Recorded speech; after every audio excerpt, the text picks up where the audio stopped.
A long time ago, in the late 1900s, Reginald Wayne Miller was trying to help his son, John Paul Miller, get custody of his son, Logan Hardy. So Reggie did what he doesn't do best, but certainly does most. He wrote a letter to the court. The letter was dated December 3rd, 1998, and it goes like this. To whom it may concern, it is with a heavy heart that I see my son having to settle for joint custody when I feel that Logan needs the loving, stable Christian family that we would give him. We love Logan like our own child. I believe that his mother also loves him, and I believe that, to the best of her ability, she has and would care for him.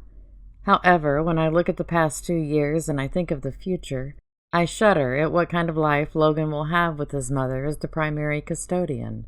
Although I have offered to homeschool Lene and help her get her GED, she has refused all efforts to gain an education beyond the 9th grade.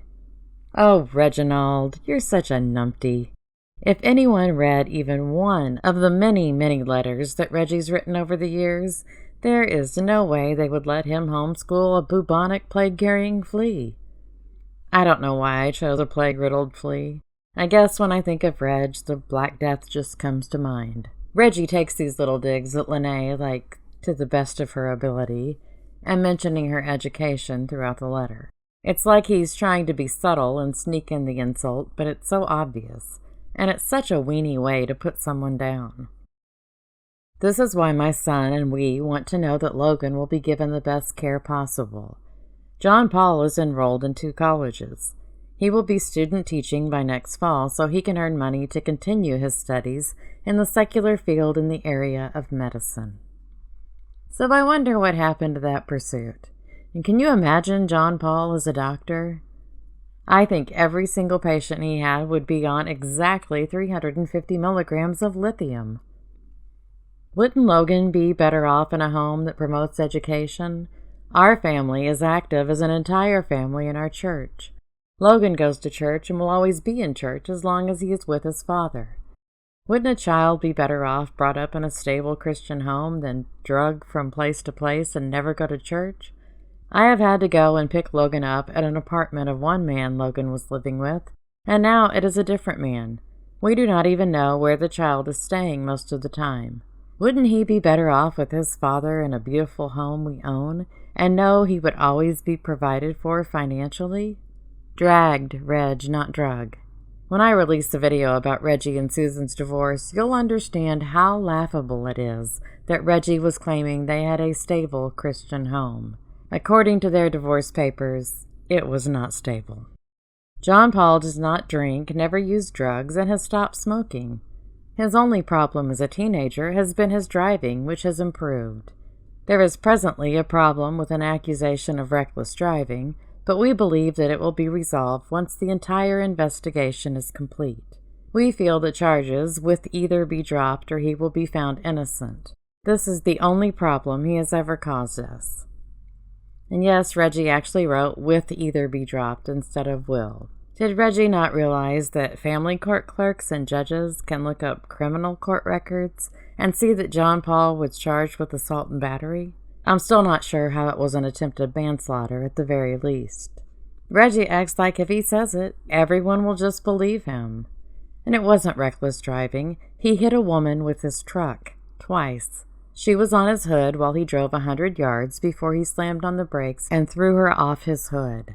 Reggie tried brushing off JP's driving record like it was just a minor blip.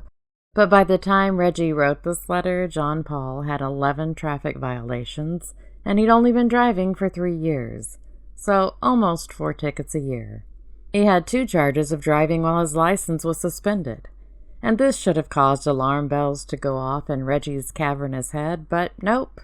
Reg just says that John Paul's driving had improved. I think the 25 or so tickets he's received since then shows that his driving still hasn't improved. John Paul works, he goes to school, he is getting an education. He is faithful and serves the church. He lives in a stable home. He has never committed a crime, and he has shown tremendous responsibility towards Logan. From the very first, he and we began to support Logan. Even while in high school as a senior, he worked to help support Lene and Logan. Unless he's talking about horses, Reggie really needs to stop using the word stable. Yeah, JP never committed a crime except for the one we just talked about. And he should absolutely support his son, even while in high school, you twit. Finally, I hate to see Logan continue to be used as a weapon by Lene. Lene denied us the opportunity to see Logan's first Christmas because John Paul would not give her an Elmo doll. She has denied the request to give Logan both their last names, Hardy Miller, because she says John Paul was with her at the hospital. I'm assuming he meant JP wasn't at the hospital. Nevertheless, considering he had not seen her for 9 months and felt that she had been with others, he felt he had to have the paternity test before he could emotionally open his heart. The last name of Hardy is not even Lene's real name, so I don't know if she understands that she is denying a male child the right to carry the name of his father. But he is a weapon to her, and we have seen it repeatedly. If Reggie is claiming that JP wasn't sure he was the father when Logan was born, why would he expect Lene to give him his last name? And I don't know what Reggie is talking about with all the male child needing the name of his father, but it's dumb. In conclusion, John Paul and we could give Logan a stable, beautiful home to live in versus being drugged from one man's home to another. Once again, it's dragged, Reggie.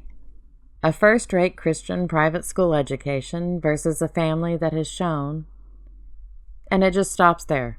A family that has shown what? If this letter is what his private school education would get you, then no thanks. A Christian home with a Christian life versus no church life with the mother. A financially secure future with his own bedroom and an identity of growing up in a nice, safe neighborhood versus not knowing where he will sleep from month to month. Reggie's such a drama queen. He's acting like Lene was going to join the circus and drag Logan from one town to the next, never knowing where he would rest his head. Logan needs the last name of his father. Lene will never understand, with her lack of education, maturity, and knowledge of psychology, just how important it will be as a male child for this boy to have the identity of the name of his father. You would think that Lene would want what is best for Logan versus considering her feelings. We offered a $50,000 life insurance policy on John Paul for Logan to ensure him the funds for a college education if anything happened to John Paul. But Lene refused it unless she was the beneficiary. Why should someone who cares more for himself or herself than the child have custody? Well, there's more of Reggie's nonsense about the last name. And I'd think any child would do better not having the last name Miller if it could be traced back to Reginald. And that's not how insurance works, you dingleberry. As the father, John Paul could have named Logan as his beneficiary. It would have been held in a trust until he reached 18. I deeply regret that this child is being robbed of so much, but I can say that to the degree that Lene and the courts will allow, we will do everything possible to see that Logan, our only grandchild, has everything that we can give in love, care, concern, and financial resources to see that he has a healthy and happy life. Well, what Reggie ended up giving him was grandparents who went through an extremely acrimonious divorce just 3 years after this letter, one in which all their dirty laundry was aired. A grandfather who was charged with prostitution, who later went to prison for visa fraud, and a father who's an entire mess of his own. Way to go, Gramps! Of course, Reggie signed his letter Dr. R. Wayne Miller, even though we all know the doctor bit is fake, and then he listed all of the titles he's given himself from his church, school, and college. What really stuck out to me is that through this entire letter, Reggie misspells Lene's name, and he had it right there in the court papers. All he had to do was look at it and copy the letters. But nope.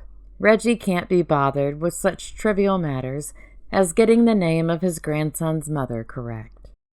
The other thing that stuck out was that even though Reginald used the word we a lot in his letter, he never once mentioned Susan's name, or even referred to her as John Paul's mother, and did not add her name to the signature. The we he was referring to could have been him and a wild ferret he kept in his shirt pocket. Reggie's letter didn't work. Neither John Paul, nor Reg, nor his ferret ever got full custody of Logan. I think Logan was better off for it.